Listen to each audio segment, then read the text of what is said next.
Hello and welcome to Nice and Blunt. My name is Adam Riancho, and this is one of my final mock drafts of the season. Underdog, that's probably the case, but this, in my opinion, is like a mock draft. I have a full PPR draft tonight at 7 p.m., so I don't have time to do too many. I will only be doing one draft tonight, but with that, let's get it going. Let's go.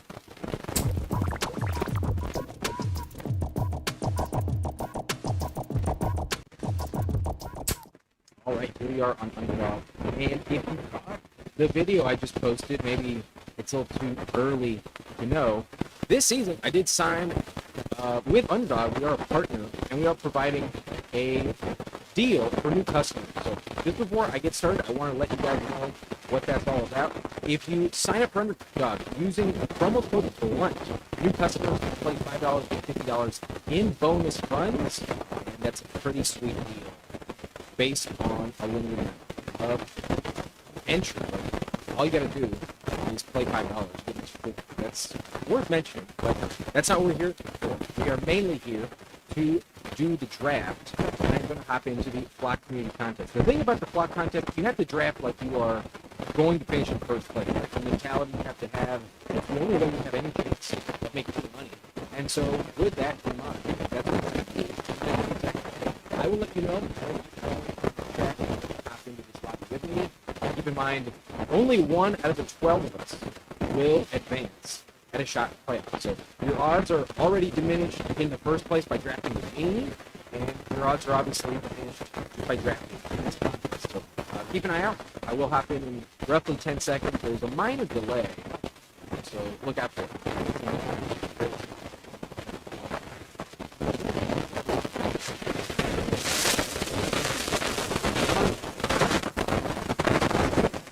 11 spots left, sadly. This thing don't feel quick. If I'm here for more than 3 minutes, and we haven't got down to like at least halfway, then I'll probably dip. Sometimes it's take a while to fill. But if not, we'll hop into a puppy. Those are usually much faster. Kyle is saying Josh Allen, Bucky, Tony Pollard, George Pickens, Xavier Worthy, George Kittle, Deion Bowman, Will Shakir, bench has Ollie Gordon, Tesla, Jacoby Myers, Thorne, start Deion and Shakir in the flex positions. Gotcha. I mean, I'm a little worried about the running back depth. You only get Pollard as the RB2. Even though he's poised to be the guy at the beginning of the season, once Tyja comes back, they envision a clear role for Tyja. So I'm kind of worried about long-term Tony Pollard, but Phil saying audio is messed up. Damn, man. That's really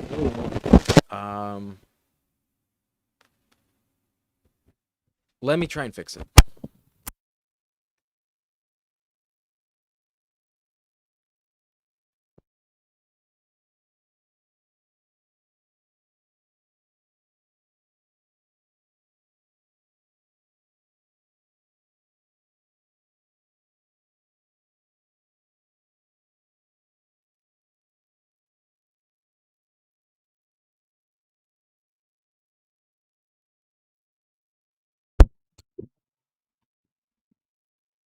All right. How's that? I unplugged it while we fiddled with the cable, but there is a chance that didn't do anything. Let me know if it's better. That's unfortunate. Kyle says that's better. I hope so. I have been noticing a little bit more static. Y'all have mentioned it, and the last video I was editing, there was a part of it that dealt with static. It wasn't constant, but if there are problems, let me know. Kyle says we're good. Okay, I won't worry about it. Hopefully it doesn't crop up again. But back to your team, Kyle, we do pull the 110 in this lobby here, so we'll be drafting very, very shortly. I think you have a good roster. Love Bucky Irving. I'm a little concerned about the wide receivers though. Like, you don't have a truly elite guy. This must be a big league. Odds are you're in a bigger format, but you kind of just ignored. Who is your first round pick? That's what's like confusing me. Because Bucky Irving, you don't have to take in round 1. I'm not sure who your first round pick is. Don't tell me you reached on Josh Allen. in round 1.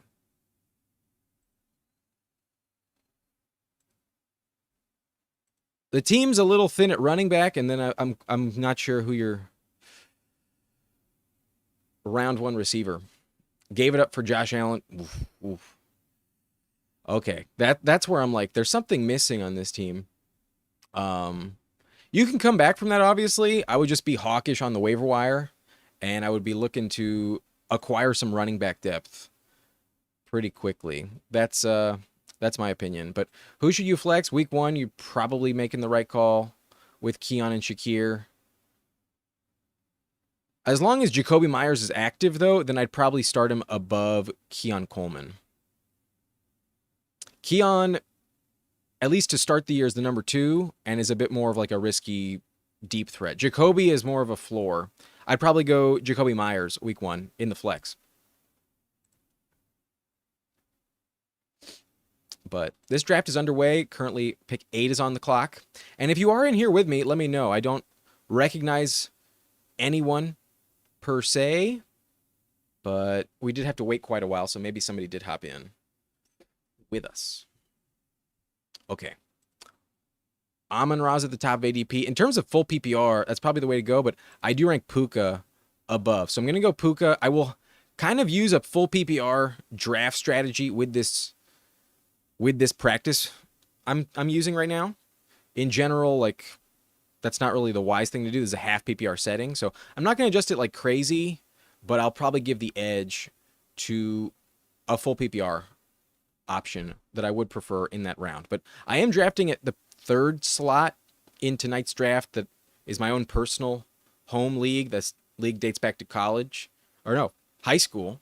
Back in 2011 was the first season. I did win that inaugural season of this league, and I've won a few times. 2 years ago, I also took home the chip, but we're back on the clock, and the wise move would to be safeguard running back, keep it balanced. So I think Chase Brown would be a great pick here for full PPR.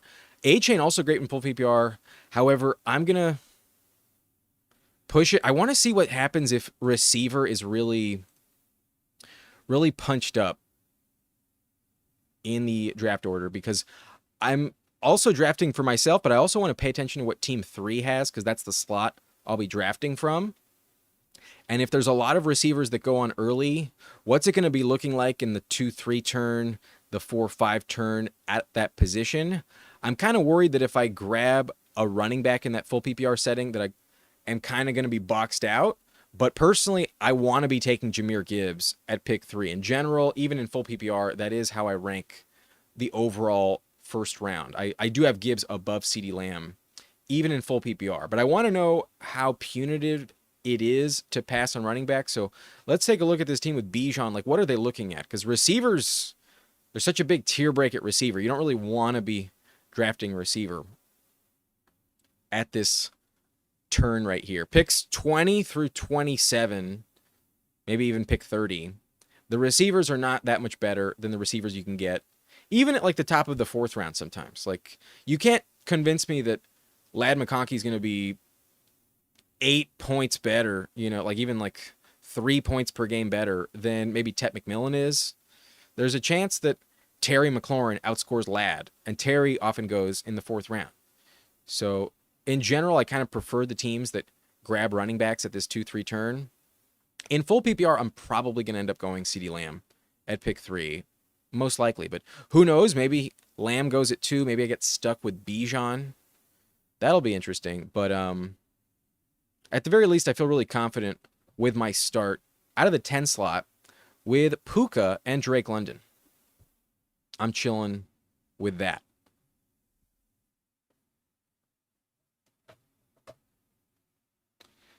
But one thing I'm going to do is double check the audio.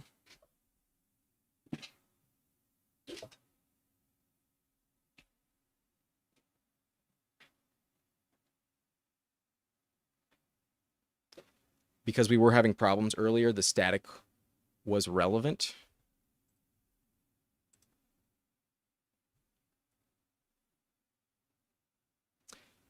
From my end, it sounds good.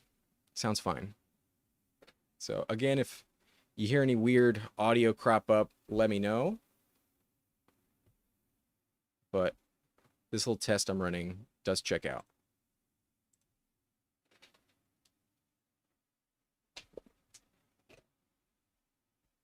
All right, I'm on the clock with the next pick. Let's see who's available. And if Hampton's there, I will go Hampton. I'm expecting him to get sniped, though. Exactly. So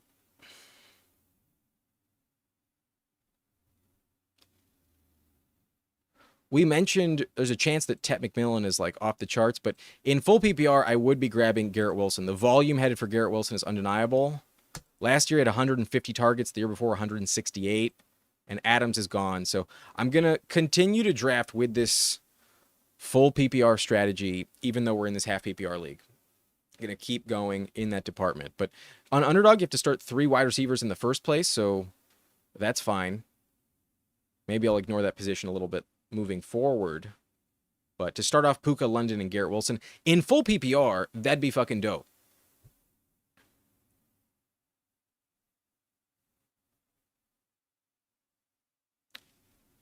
But Kyron goes, Kittle goes. I would have considered Kittle at pick 39, but in full PPR, I think he does lose a little bit of value. I'd rather have Trey McBride in the 3rd round.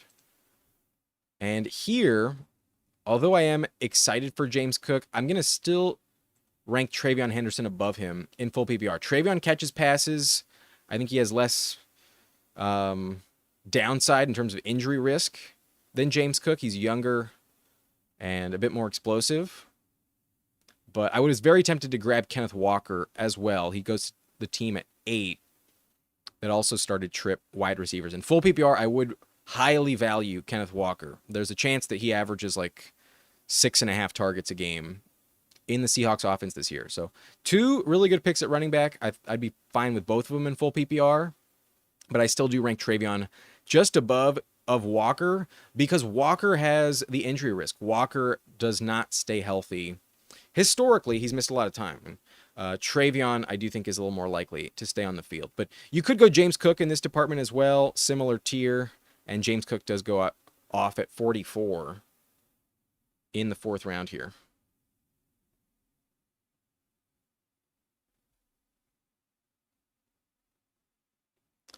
But after I took Henderson, we saw Adams, Walker, Worthy. Terry goes to the team with Jaden Daniels, so that works out for them. That's a nice falling value. James Cook, then Jamison Williams. Now DJ Moore off the board. I'm still worried about DJ Moore. I can't say I feel really great about it.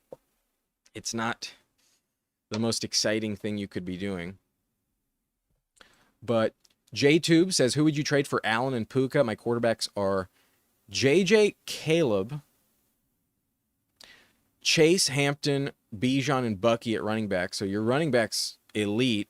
Wide receivers, Marvin Harrison Jr., Emeka, Addison, Devontae, Waddle as well. Tight end, Loveland, Pitts, Jonnu. Would you do Hampton, Chase, and Devontae in exchange for Allen and Puka? So 2 running backs and Devontae Smith for Josh Allen and Puka.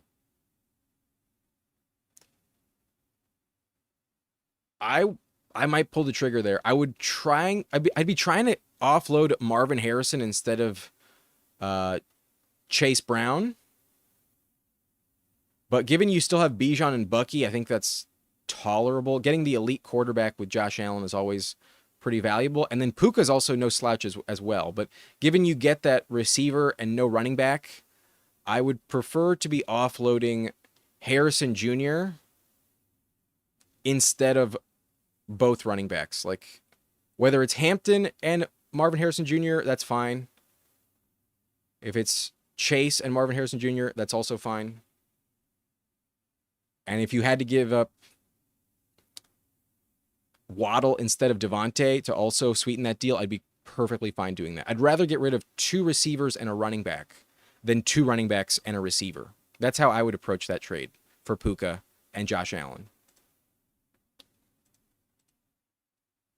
That's the offer I would make. But in full PPR, we would definitely be preferring Alvin Kamara.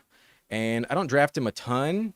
We do have Travion, so there's some youth on this team. Chuba, I'm kind of worried about his pass-catching role. So even though I think he's a safer floor bet than Kamara in this round. I'm fine going either way. I mentioned it a few times. I'm implementing a full PPR strategy with this draft today. So we're favoring the pass catchers. Kamara definitely benefits in that department. I never feel great investing in the Saints, but I do think vying for the high upside in full PPR, we would go Kamara pretty comfortably at running back here. And I did ignore running back for a little bit, so to get back into that position feels pretty decent. I'm really tempted with Rashee Rice, but I think I'm going to go a little bit more risky at receiver by just not taking one. I will take James Conner because we ignored running back for a while. And given I started Puka, London, and Garrett Wilson, I feel really strong and confident at that position. So I'm not going to force it, even though I like Deebo Samuel in full PPR. He's not like the best pick. And until Conner gets hurt, Conner's a really safe value, pretty much locked into the top 20 running backs overall. So we get the long term available. Our first running back was just Travion, not a top 10 guy. He has the upside for that, but not expecting it. Kamara might miss some time. Conner also a bit older and injury prone. Just some risk involved, but having this trio feels like a safe floor play at the running back position every week. So we started pretty balanced, 3 receivers, 3 running backs. We definitely favored wide out early on, but I think we pieced it together at running back pretty decently. But Chuba falls to 68 in this lobby. That's kind of late, honestly. Wave View says Charbonnet, also a good late rounder, decent hands too. Yeah, if Charbonnet's ever the starter, he's elite in the passing game. He offers a really high floor, and he actually averaged 17 points per game in the 6 starts he had while Walker was down. So if that's what you get, once again, you're getting a clear top 10 running back, if not top 5 running back that week. And I do really trust Charbonnet as a valuable pick, but you do have to assume Walker's missing time for Charbonnet to hold value. That's the only caveat. You are still drafting a backup, and he's one of the most expensive ones, so I don't always crave clicking Charbonnet. Like, there's definitely a path for success and it easily working out, and then there's also a scenario where he barely ever cracks the lineup. If Walker just doesn't miss any time, then Charbonnet is not a good value in, like, I've seen him go in the 8th round pretty consistently lately. Like, he used to be a consistent 10th round pick. Now he's more like an 8th round pick, and I don't know. I'd rather go Jordan Mason. I think I'd rather go JCM as well. Even Travis Etienne might feel like a more consistent option. But it's best ball at the end of the day. The spike weeks for Charbonnet are undeniable. So with the trade concerns, Jacoby Myers is falling. That'd be a pretty good value for me if I got him here. And he does fall. ADP 74. I'm going to pick 82. I will take Jacoby. We drafted 3 straight running backs the last 3 rounds. So I'm trying to get back into that position before it completely dries up. And I do think, in general, 7th round always carries risk at the position. Like, Addison is suspended. Juwan Jennings still has the calf injury kind of up in the air. Keon, not so sure if he actually breaks out. He has the upside, but the Bills spread the ball around, so it's not the best pick, even if he does overtake Shakir. Jacoby, I don't think is actually losing his job to Amari Cooper. He might be upset to stay there, but it's too late in the offseason for anything to change. I still think Jacoby's getting a decent target share this season. But I'm back on the clock. You all know I like Jaden Higgins a lot. We could also go Jalen Warren, but I think I'm going to go Tyler Warren. I believe he'll be, if not the number 1 target, at least like number 2 in Indianapolis. And I think he's going to be the most versatile player overall. Laporta is already off the board. Hawkinson went in the 7th round, so tight end is starting to dry up. We've noticed in the past that position is more pricey at this point in the draft. It seems like the last 3 weeks, tight ends beyond pick 80 have all risen at least like a full round. So I'm expecting like another 3 or 4 tight ends to be taken in the next round turn. Like, before my next pick, I don't think available tight end options are going to be that exciting. So even though I like Tucker Kraft at that price, I'll just get ahead of it and grab Tyler Warren. I think there's higher upside with the rookie. And I do think this team is pretty solid so far. We still don't have the quarterback, but that's fine. There's only been 6 drafted so far. And Jaden Daniels went well above ADP. I could have maybe taken Jalen Hurts, but given I faded quarterback for a while, I'm happy with the strategy we used, fading early quarterback. We still have some good options. I can take Justin Fields in the next round. I also have some late stacks with Stafford and London available. And then Geno, who is on the thumbnail, always a possible target as well. But we're about halfway through the draft now. If you are enjoying this content, if you're new to the channel, hit that subscribe button. If you would like to support the channel, you can also hit the like button. We only have 1 like so far, so hit the like button. Do me a favor, hit the like button. But Warren goes off the board after I take Tyler Warren, double Warren at 87, 88. And then Charbonnet off at 89, then Pittman, Shakir, Kelsey, Andrews, JCM. Yeah, JCM just like officially an 8th rounder now. I think that's fine. I think I'd rather have JCM than Charbonnet, but the upside for Charbonnet I think is still a little higher, so I get it. Dobbins actually went off at 86. That's kind of pricey on Dobbins. But then Mooney goes 96. Mooney feels like a much safer pick now that he's practicing. I wish I just completely committed to chasing Mooney down the field as he down the board as he fell. But Mooney is actually still in my top 3 overall drafted receivers this summer. I drafted Mooney so much before his shoulder injury that I'm still able to cover my bases. Mooney looks like a very, very good pick right now if he doesn't miss any time at all with the shoulder. The fact he's practicing gives me a lot of confidence. Even if he misses like 1 or 2 games, I still think he's going to be pretty good. So that's not bad. We're coming back on the clock. I'm probably going to go Justin Fields here, but wow, Jaden Higgins, who I wanted in the last round, does circle back. I will push it. Definitely going to stay at the top ADP. This is a great value on Jaden Higgins. I do not understand why people are reluctant to click Jaden Higgins. Starting number 2 receiver in Houston that's been hyper productive the last few seasons. With Stroud, we've seen top 20 production out of the number 2 wideout pretty often. So last year, Diggs was averaging over 12 fantasy points per game when healthy. Jaden Higgins occupies that role in the offense now. And although there is kind of like a crowded offense with Kirk and Noel, Kirk goes at 108. That's kind of interesting. I am 100% in the camp that Jaden Higgins is the guy you want and the guy you need. So Zach is asking, isn't Kirk the number 2 in Houston? That is not how I see it. Not at all. Kirk is the slot receiver, and Higgins is the starting X receiver. But damn, this price on Baker is really tempting. I don't have a single buck. I really wish I did, but damn it.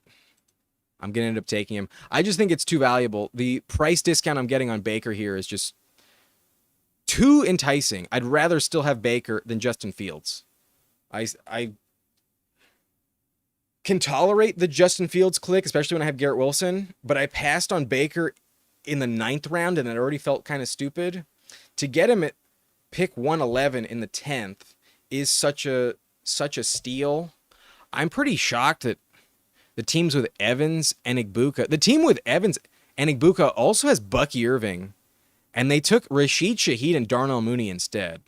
That feels very misguided. And so because nobody else had a Tampa Bay Buccaneer, that's why he fell unstacked. And on Underdog, you kind of need the stacks, but I also need to win this lobby. I need to be the highest scoring team of the 12-team pod. We're in the Flock tournament. And based on just overall quarterback points, this feels like an undeniable pick. I'd much rather have Baker than Caleb, Dak, J.J. McCarthy. They all get drafted above him. I'd rather have Baker than Mahomes. I have Baker in the same tier as Burrow. They put up very similar numbers last year. So to get him in the 10th round is just such a good price point. Even though it's not correlated with anyone on my team so far, I could still draft Cade Otton. I could still technically take Jalen McMillan and Rashad White. I'm perfectly happy with Baker Mayfield.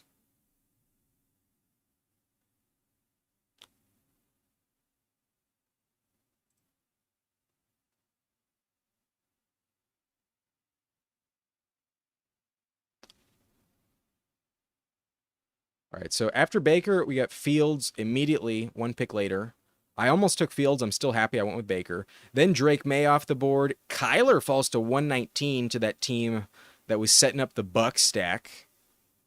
At that point, I'll also take Kyler unstacked. I'm willing to bite the bullet there. It would have been awesome if we got Godwin to circle back, but I wasn't expecting that. That would have been a luxury pick, but would have been nice just for the stacking sake. Ingram goes at 114, Javonte 115. People are believing in Javonte still. Marvin Mims, Jared Goff, Keenan, Kyler, Tank, and Tootin. So a double Jaguars investment. And then Godwin, Braylon Allen, Hollywood Brown, and Tillman. I would not be drafting Hollywood Brown pretty much at all, let alone round 11. That feels like a really risky investment. Ross says Jaden Reed in the past has been a baller sleeper. You think he'll live up on the wires this year with his injury?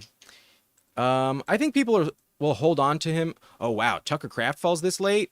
We mentioned the tight end position was like oddly expensive lately, and that's not the case in this lobby. So I will gladly take this discount on Tucker Kraft, I mean. We already have Tyler Warren. We took him right at ADP at pick 87.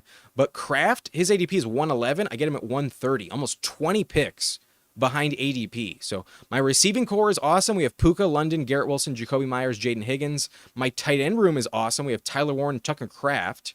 My running back room is pretty strong so far. Even with just 3, we have Henderson, Kamara, and Connor. 3 top 20 options. And then unstacked, I do have Baker Mayfield, but I'm expecting to get this combo with Love and Tucker Kraft.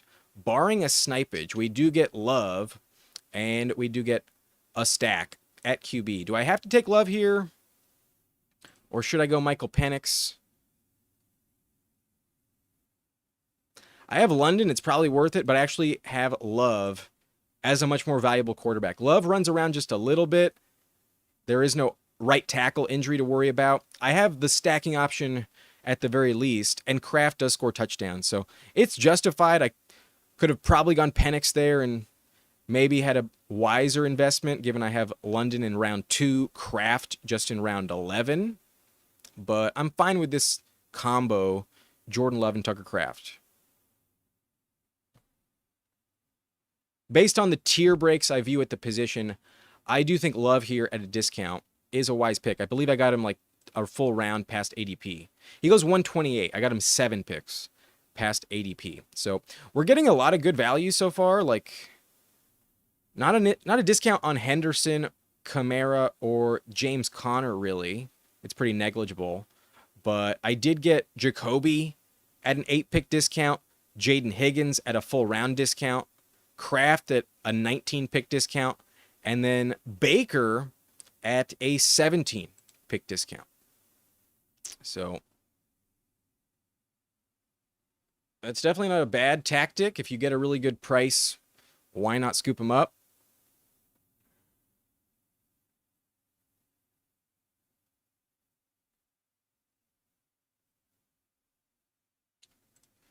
Quincy is asking, what do you think about best ball overlay software? I understand the argument for it. There's definitely some benefit to it. I wouldn't pretend like there's none, but I don't think it's critical. I think you can still get by. Also, like, if everyone is using the overlays and they're all suggesting that you build the same type of rosters and everyone follows the suggestions, then aren't you just like getting less unique teams, even if they are technically correct? Like, I'm comfortable including the variance that comes with not using the overlays. Like, I'm willing to be wrong sometimes. Like, I totally get if you want to be one of the people that use the overlays, but it's just not my cup of tea. I don't feel like it's that necessary. And maybe it's going to hold me back, but I just don't feel like it's the end of the world if I'm not using it. I feel like I have my rankings in my mind, and I also don't want to be too rigid. I want to let the board come my way. And I also, other than like all the playoffs matchups memorized, and I guess one thing that does happen where I do stack up bye weeks unintentionally sometimes, I do kind of wish I could avoid that, and maybe the overlays would help me. I don't feel like it's that big of a mover of the needle. Like, I'll just do it on my own. It's not the end of the world if I don't have it. But if you choose to use it, if that's something you like, be my guest. Go ahead and pay to use those things. But I don't use them. I don't promote any of them. I don't think they're completely necessary in order to win. Jamie's millions of slow drafts finally came to an end. Welcome into the chat, Jamie. I'm happy they're over. I finished my last one like a few days ago, and a big relief to get that shit over with. I don't like the slow drafts, especially when they keep the clock slow. But I'm glad I passed on Michael Penix, even though the value on Goddard here is really nice. We do have London. We were talking about stacking him up earlier on, and we do get him at a discount as well. His ADP 143, so 10 picks past ADP. And although there's the right tackle situation, people are a little worried about their offense. I think this tier of the quarterback's position, Penix is one of my most coveted options. A little bit lacking in rushing value, but he can sling it down the field like no one else. The man has a cannon, and we also have London on the team, so there's definitely justification to be stacking him up. But Geno Smith off the board, Brian Robinson Jr., Brenton Strange. I'm done at quarterback. My receiver position is pretty strong, so I can move off of that position for a while. I need running back, and I'm in the market for Tyler Algier and Rachaad White here, depending on this next pick. Algier is a good pick. I think I do rank him above Rachaad White, but I do have Baker Mayfield, and I need to stack. And at some point, Rachaad White's going to be fully healthy. I think Sean Tucker got a bit too much hype, and because of that, Rachaad White fell a little bit too late. So I will take a swing here on Rachaad White. I think a very talented option. If Bucky ever goes down, you do have like top 12 upside and potential. He's got a good offensive line. The Bucs offense is high scoring. I have Baker. I need somebody that catches passes, and Rachaad White is the third down running back that will be catching the ball pretty consistently. So give me Rachaad. I will happily take him, given I need running back kind of desperately. But if you're enjoying the video, hit that like button for me. Subscribe to the channel if you're new. And if you have any questions, let me know in the chat. I will get back to it right now. Squirrel is saying you should not have picked the tight end that early if you weren't going for Bowers or McBride. I'm willing to invest in Tyler Warren and TJ Hawkinson at that price. I think there's a point where the trade-off is definitely worth it, and having a top 10 tight end is still valuable. I know he's not just as coveted as McBride and Bowers, but I don't think there's a scenario where Warren is going to bust this year. I don't think he's a bad pick, and I also think there's a clear upside path where he does finish the season as a top 3 option. So I think based on the upside risk-reward ratio on Tyler Warren, I'm fine taking him there. But if you don't want to do that, that's perfectly fine. I personally am not trying to draft tight end in the second round. I'll take Bowers or McBride or even Kittle in the third round. I'm much more comfortable at that price point. I love drafting Kittle, to be honest with you, but in general, I feel more comfortable with my builds when I do pass on the elite round 2 tight end. So sometimes I'll sprinkle them in. I draft enough overall to where I'm fine using multiple strategies at that position. And today we went with tight end Tyler Warren at pick 87 in the 8th round, and then we got a big discount on Kraft in the 11th. But had I known Dallas Goedert would have been available at pick 159, maybe I would not have done that. Goddard falling to the 14th round is pretty crazy. That's a really good value there. I wish I had the build not to pass on him, but with the investments I made with Warren and Kraft, that would have not have been the best choice for me. I'd rather have the running back depth because it did fall off a cliff. Our pick here now is not in anywhere close to the same shape. I'm going to go Elick Ayamanor. Based on my rankings, I think Ayamanor has the most value. He's the starting number 2 receiver in his offense. And although the Cam Ward experience might take a while to get going, I do think there's massive upside. Ward is a really good passer. So I do think Ayamanor deserves to be on the field more than Tyler Lockett, more than Van Jefferson, more than Chimera DK. And then given Calvin Ridley's actually 30 years old this season, there is like massive potential if Ridley ever goes down. That's one reason why I really like Torrey Horton as well late in the draft. And if Torrey's here, I probably take him.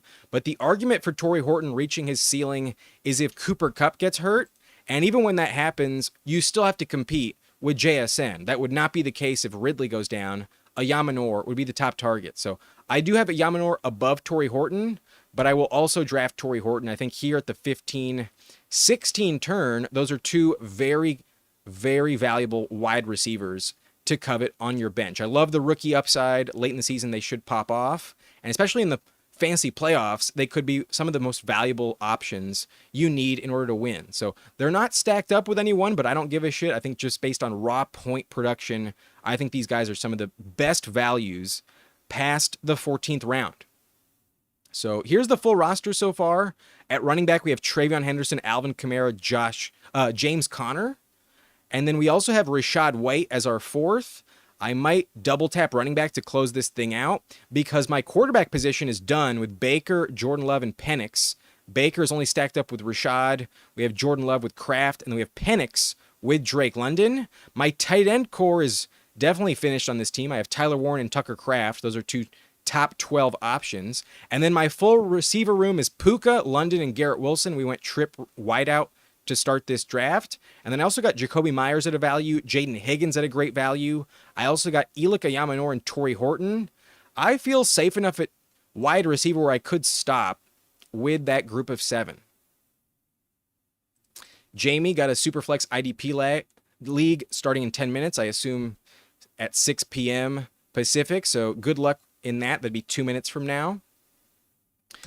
FF Explorer says, just drafted Hollywood in the 13th in a slow. I have Patrick Mahomes. If you have Mahomes, it's definitely more justified, and I'd be a bit more tempted to click it in the 13th as opposed to the 11th where Hollywood goes in this lobby. But I would still rather have the guys I just drafted, a Yamanor and Horton, to be honest with you, instead of Hollywood. Hollywood is very injury prone, and especially once Rice gets back, I have no idea what his target share is going to look like. Even without Rashee Rice on the field, I'm still kind of worried about Hollywood's target share. So good luck with that. He's not my favorite click, but in general, I'm kind of fading like every Chief overall. I'm a big Chiefs hater this season. In general, I don't like drafting Kansas City Chiefs.